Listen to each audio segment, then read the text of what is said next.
This video is brought to you by Exotic Crunch.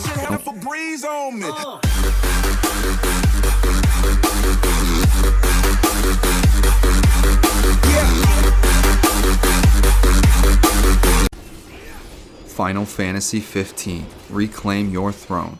Out on the road with his closest friends, Prince Noctis hears unsettling news.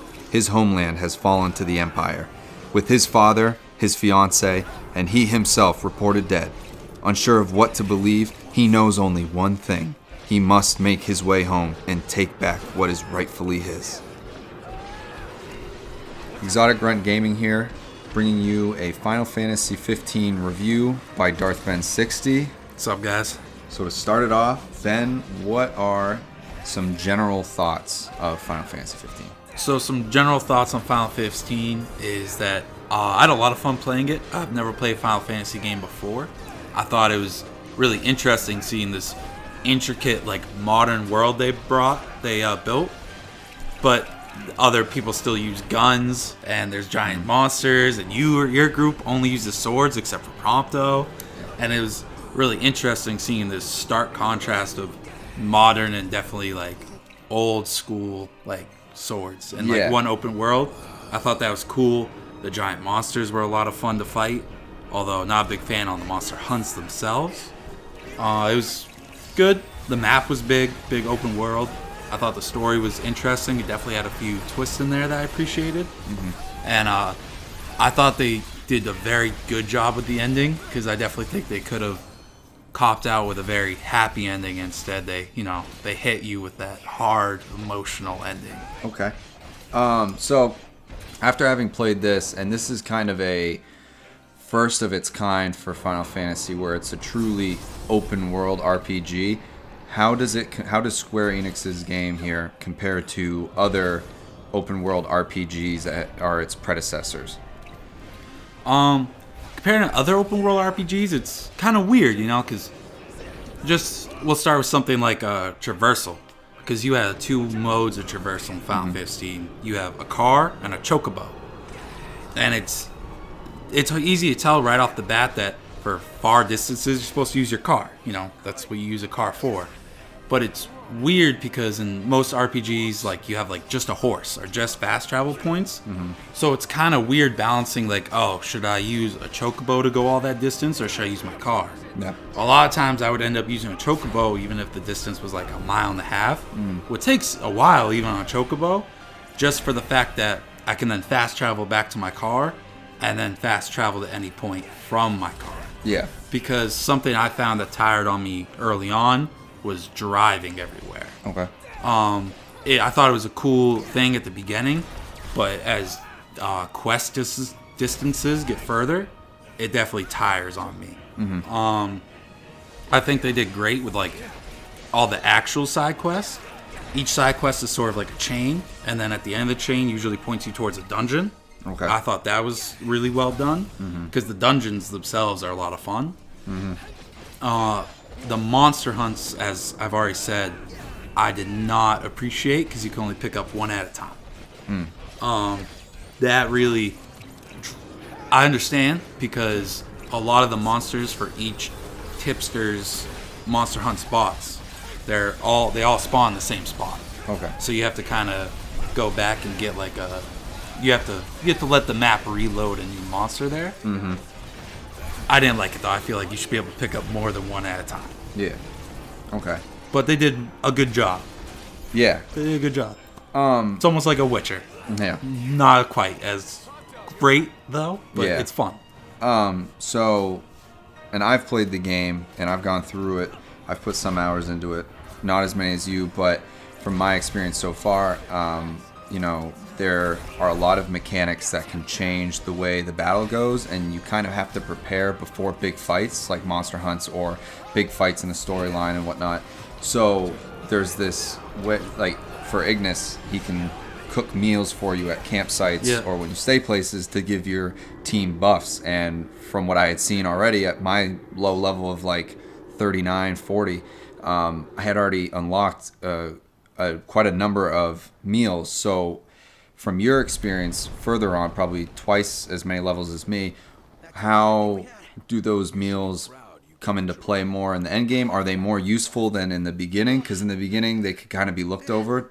Is there more importance of them later on, or? I should definitely use meals more than I do. Okay. I usually don't have Ignis cook, mostly because I try to get a huge bundle of XP to then go to Golden Quay or Altissa to cash it in at once. Okay.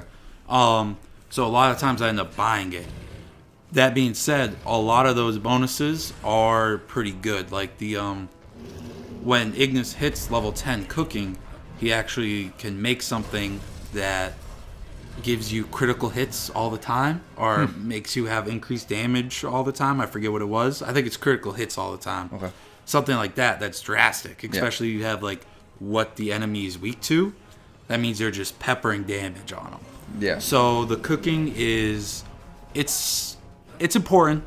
I don't use it as much as I should. I think it's more important just to go into a fight stacked with potions, because sometimes I get one hit killed a lot.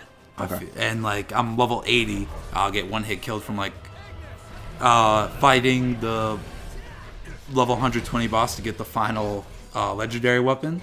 I got one hit KO'd every other second. So I think the food helps, but I think going in with a good amount of potions is more important. Okay. Also, you kind of touched on this, how you appreciated some of the side quests.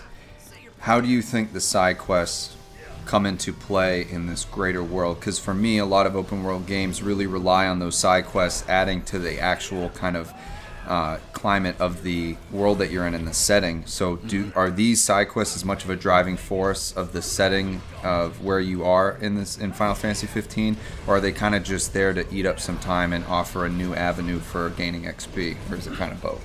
I definitely think it's more eating up time and gaining XP.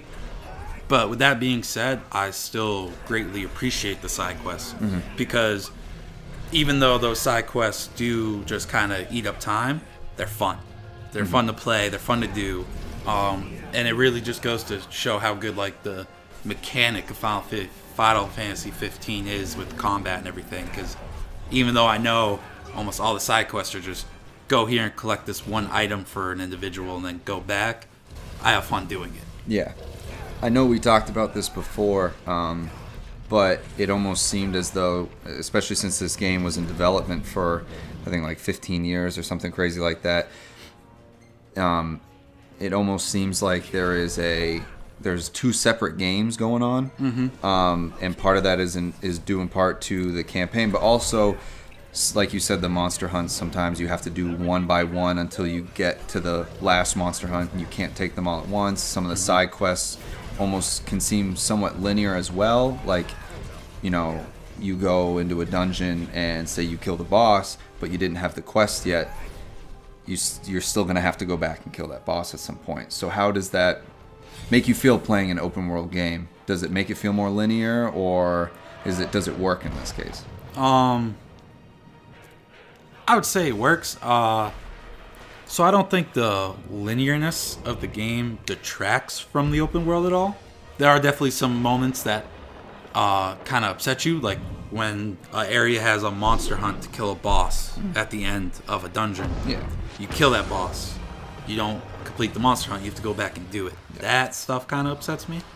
But the side quests being a little linear, I mean, I think all side quests are sort of linear just by the nature of a side quest. There's really not you're supposed to go there and do this one thing, and even in game series like Mass Effect, where everything's built off your choice, I feel like side quests kind of have more of a linear approach than a main quest. Because and by that I mean all side quests are gonna have the same ending point, I think, where you make your final choice, as at least looking at a game like Mass Effect, and that from that choice things differ, but really not much more.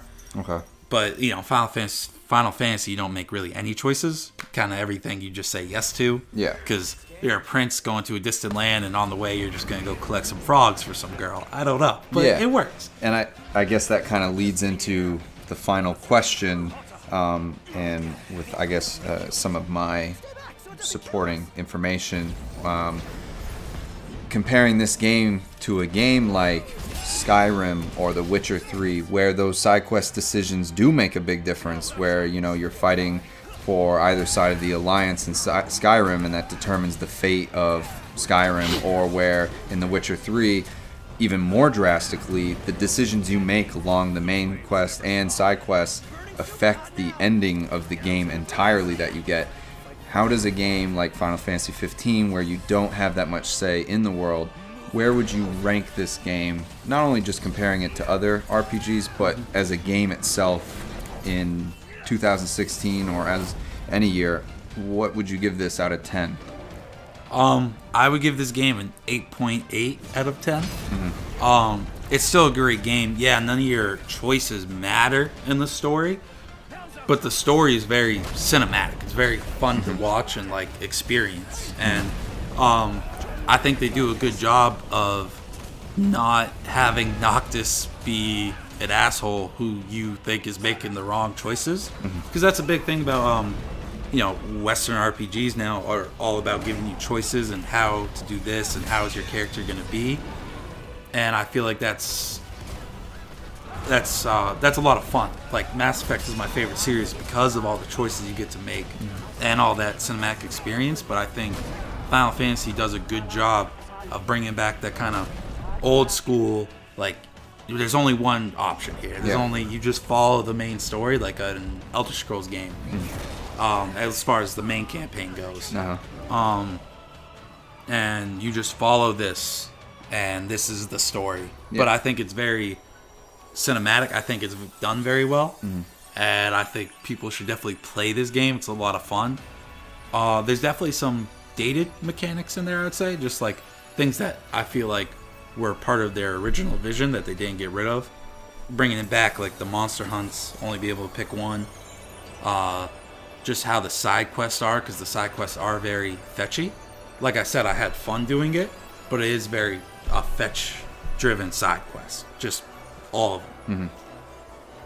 Yeah. So my final score, though, would be 8.8 out of 10. I would definitely recommend this game. You heard it from us first. Exotic Grunt, 8.8 out of 10. Final Fantasy 15. Go pick it up, play it. Leave comments down below on what you think about the game, and stay tuned for more reviews later on and more content regarding Final Fantasy 15. What did she say?